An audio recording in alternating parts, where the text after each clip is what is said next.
Tilde Hives. Author. Rasha Ross. Start. Chapter 1. The Disrupted Equilibrium. Inspector Marlowe stood before the derelict apiary, her breath forming small clouds in the bitter morning air. The year was 2089, and the world had learned to fear silence.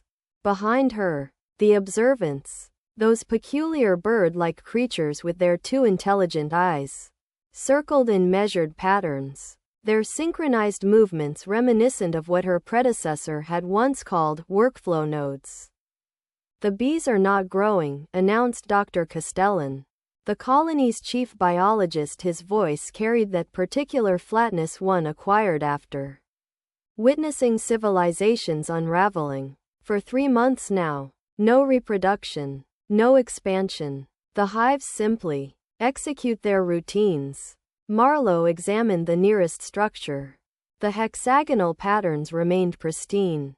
Too pristine. Rather like a commitment repository frozen mid-commit, she thought, the analogy surfacing unbidden from her training in the old systems. Each hive operated as a discrete node. Yes, but where were the triggers? The connections? An observant alighted on her shoulder, its mechanical chirp translating to her neural implant. Anomaly detected. South Quadrant. Chapter 2. The pattern emerges. The body lay between hives 7 and 8. Marcus Webb, the agricultural coordinator. His face bore an expression of profound surprise, though Marlowe noted with clinical precision that death had come swiftly. The wound pattern suggested precision. Purpose. Marcus was advocating for regional expansion, offered Elena Thorne.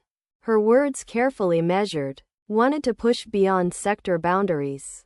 Quite passionate about it, actually. She paused, adjusting her protective suit. Some found it disruptive. The observants formed a perimeter, their data streams intersecting in patterns that would have seemed random to untrained eyes. But Marlowe understood. They were mapping connections, tracing workflows, identifying the sequence of events that led to this terminal node.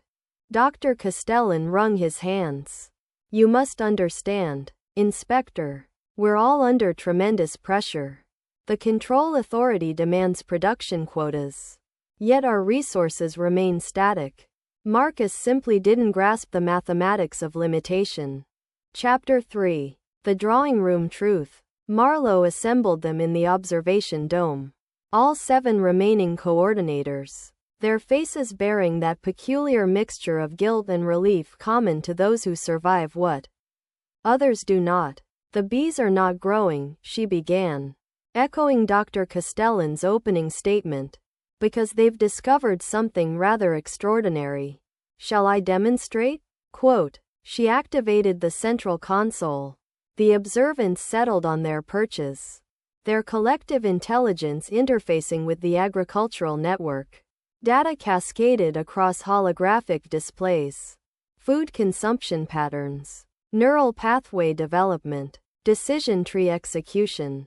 "The bees have accessed the ultra-sensory substrate," Marlowe continued, her tone remaining perfectly level despite the magnitude of the revelation.